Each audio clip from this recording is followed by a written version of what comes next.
Bismillahirrahmanirrahim. Assalamualaikum warahmatullahi wabarakatuh. Alhamdulillahirrabbilalamin. Segala puji bagi Allah Subhanahu wa taala yang telah menganugerahkan nikmat iman, Islam dan ilmu pengetahuan kepada kita semua. Salawat serta salam senantiasa tercurah kepada junjungan kita, yakni Nabi Hibana wa Nabiyana wa Rasulana Kanjeng Nabi Muhammad sallallahu alaihi wasallam. Pada kesempatan kali ini kita akan bersama-sama mendalami materi pendidikan agama Islam mengenai etika dan keamanan dalam penggunaan teknologi pembelajaran. Sebuah topik yang sangat relevan di era digital, di mana teknologi menjadi bagian tak terpisahkan dari perjalanan menuntut ilmu kita. Seperti yang kita tahu, dalam berkembangnya teknologi ini banyak sekali positif dan negatifnya. Nah, dari sinilah kita harus mengetahui bagaimana etika dalam penggunaan teknologi di zaman sekarang, terutama dalam dunia pendidikan. Ya, teknologi itu dua sisi mata uang pembelajaran. Teknologi telah membuka gerbang kemudahan dalam belajar, akses informasi yang melimpah, pembelajaran daring yang fleksibel, serta media digital yang interaktif dan menarik. Namun, di balik semua kemudahan ini, tersimpan tanggung jawab besar yang menanti untuk kita semua. Dalam ajaran Islam, setiap tindakan kita, termasuk berinteraksi dengan teknologi, harus berdasarkan pada nilai-nilai akhlak mulia, rasa tanggung jawab, dan kehati-hatian. Oleh karena itu, etika dan keamanan menjadi dua pilar utama dalam pemanfaatan teknologi pembelajaran. Lalu, selanjutnya yaitu, apa sih pentingnya etika digital dalam dunia Islam? Seperti yang kita tahu, etika dalam penggunaan teknologi pembelajaran adalah cerminan sikap dan perilaku yang sejalan dengan nilai-nilai moral dan ajaran Islam saat kita berselancar di dunia digital. Ini bukan hanya tentang aturan, tetapi tentang adab yang mulia. Jadi, di sini kita harus tahu apa sih pentingnya etika dalam pendidikan. Etika di sini bukan hanya sekedar etika dalam menjaga perilaku kita, tapi bagaimana cara kita menggunakan teknologi tersebut. Selanjutnya, wujud perilaku etis di dunia maya. Tentang bagaimana saja sikap kita dalam dunia maya dalam menyikapi teknologi ini. Dan yang pertama yaitu manfaatkan untuk kebaikan. Gunakan teknologi untuk mencari ilmu yang bermanfaat, berbagi kebaikan, dan meningkatkan kualitas diri. Selanjutnya, hargai karya orang lain. Hindari plagiarisme, selalu sertakan sumber dan hargai hak cipta. Setiap karya memiliki jerih payah penciptanya.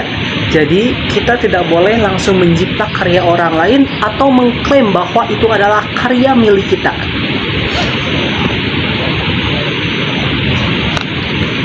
Yang ketiga, jaga sopan santun.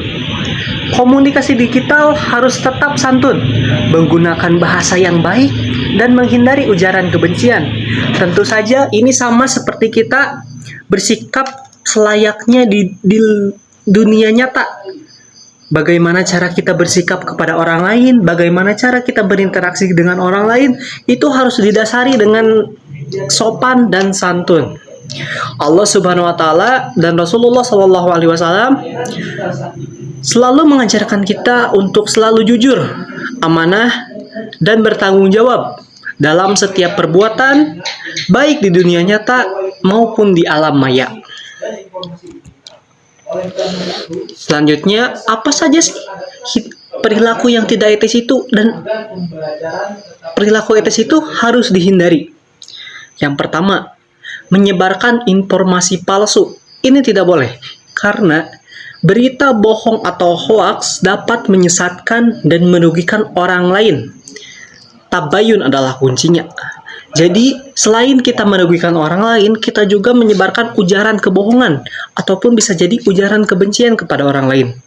Yang kedua, plagiarisme. Menyalin tugas atau karya orang lain tanpa izin adalah bentuk ketidakjujuran dan mencoreng integritas. Ini sejalan dengan sikap kita di mana kita harus senantiasa jujur dan amanah. Yang ketiga, gangguan saat belajar. Menggunakan media sosial atau bermain game saat pembelajaran adalah bentuk tidak menghargai ilmu dan guru. Ini sangat jelas sekali bahwa kita tidak bisa menempatkan teknologi dengan baik. Yang keempat, konten tidak pantas. Mengunggah atau mengakses konten yang melanggar nilai agama dan moral adalah perbuatan dosa. Karena selain kita menyalahgunakan teknologi dengan semena-mena, kita juga bisa mendapatkan dosa yang sama saja kita lakukan di dunia nyata. Sebagai muslim, kita diajarkan untuk selalu berhati-hati dalam setiap ucapan dan perbuatan, karena semuanya akan dimintai pertanggungjawaban di hadapan Allah Subhanahu wa Ta'ala. Lalu selanjutnya, tadi kan kita udah belajar tentang etika dalam penggunaan teknologi. Selanjutnya, keamanan dalam penggunaan teknologi.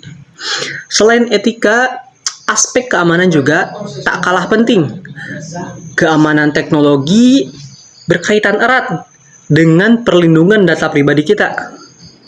Mulai dari kata sandi, identitas diri, hingga akun media sosial dan platform pembelajaran.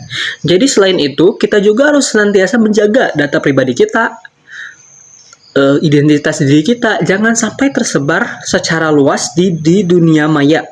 Maka dari itu, kita harus senantiasa memeriksa keamanan dalam penggunaan teknologi. Selanjutnya, melindungi diri di dunia digital.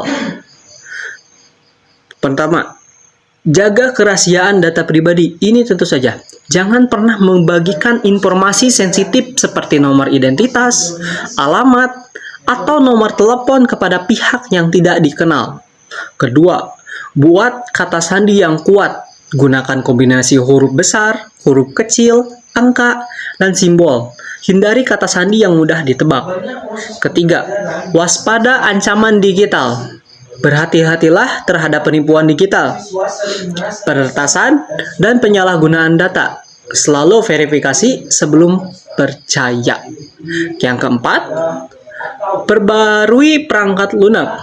Pastikan sistem operasi dan aplikasi selalu diperbarui untuk mendapatkan perlindungan keamanan baru.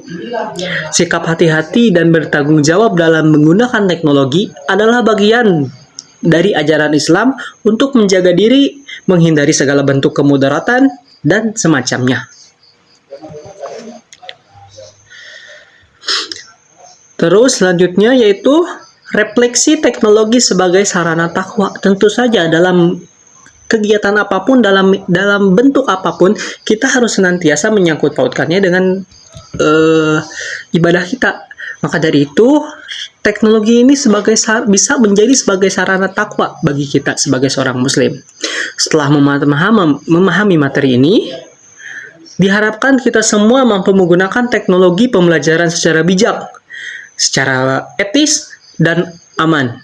Teknologi sejatinya adalah sarana untuk mendekatkan diri kepada Allah Subhanahu wa Ta'ala melalui ilmu pengetahuan, bukan sebaliknya. Gunakan teknologi dengan niat yang baik, yaitu untuk meraih ridho Allah dan meningkatkan keamanan kita. Lalu bagaimana sih cara menggunakan teknologi dengan bijak? Di sini saya akan mengajak kalian untuk menggunakan teknologi secara bijak. Yang pertama, niatkan kebaikan. Segala sesuatu diawali dengan niat. Niatkan penggunaan teknologi untuk hal positif hindari hal-hal negatif. Yang kedua, bertanggung jawab. Sadari bahwa setiap tindakan di dunia maya memiliki konsekuensi. Ini tentu saja. Kita harus sadar bahwa dalam setiap tindakan kita, baik itu dalam dunia nyata ataupun dalam dunia maya, pasti selalu ada akan konsekuensinya. Yang ketiga, sesuai nilai Islam. Pastikan penggunaan teknologi sejalan dengan ajaran Al-Quran dan Sunnah.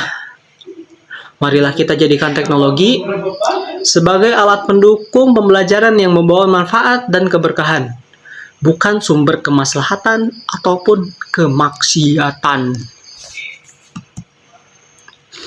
Demikianlah pembahasan kita mengenai etika dan keamanan dalam penggunaan teknologi pembelajaran PAI. Semoga materi ini dapat memberikan pemahaman yang mendalam, menjadi pedoman yang kuat, serta menginspirasi kita semua untuk menggunakan teknologi secara bijak, etis, dan aman dalam setiap aktivitas belajar. Mari kita menjadi generasi muslim yang cerdas, berakhlak mulia, dan mampu memanfaatkan setiap karunia Allah dengan sebaik-baiknya. Amin, amin, ya rabbal alamin. Sekian dari saya Raka Waludin, mahasiswa Prodi PAI semester 5, Fakultas Tarbiyah. Mohon maaf apabila ada kesalahan. Akhirul kalam, wassalamualaikum warahmatullahi wabarakatuh. Ciao.